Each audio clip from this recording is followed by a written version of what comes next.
ભાલેજમાં પ્રેમસંબંધના વહેમે લોહિયાળ ખેલ, રમતુબેન પર અશ્લીલ માંગણી રોકતા પિતાને આરોપીએ ગળું દબાવી મોતને ઘાટ ઉતાર્યા. હત્યાને આત્મહત્યા દેખાડવા મૃતદેહ જાડે લટકાવ્યો. ભાલેજ પીએસઆઈ બાથમ અને ભાલેજ પોલીસ સ્ટાફ દ્વારા આરોપીને ગણતરીના કલાકોમાં જ પકડી લેવામાં આવ્યો. લીંગડા રોડના ખેતરમાંથી મૃતદેહ મળ્યો. પીએમમાં ગળું દબાવ્યાનો ઘટસ્ફોટ. પૈસા પરત ન આપતા અને ભાભીને પસંદ કરતો હોય ભાઈએ જ ભાઈની હત્યા કરી. ઝઘડો ઉશ્કેરાટમાં પરિણમતા બંને વચ્ચે મારામારી થઈ. ઉમરેઠના લીંગડા રોડ સ્થિત ખેતરમાં સગા ભાઈએ જ ભાઈની ગળું દબાવી હત્યા કરી. મૃતકે 10,000 રૂપિયા ઉછીના લીધા હોય તે પરત ન કરતો હોય તેમજ તેની પત્નીને પણ પસંદ કરતો હોય આ બાબતની રીસ રાખીને ભાઈએ જ ભાઈની હત્યા કરી. ભાલેજ પોલીસે શખ્સની ધરપકડ કરી આગળની પૂછપરછ હાથ ધરી.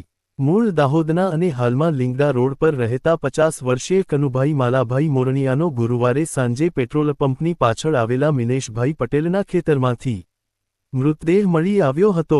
મૃતકના ભાઈ સોમાભાઈ મોરણિયાએ તેનો ભાઈ અકસ્માતે મૃત્યુ પામ્યો હોવાની જાણ ભાલેજ પોલીસ સ્ટેશનમાં કરી હતી.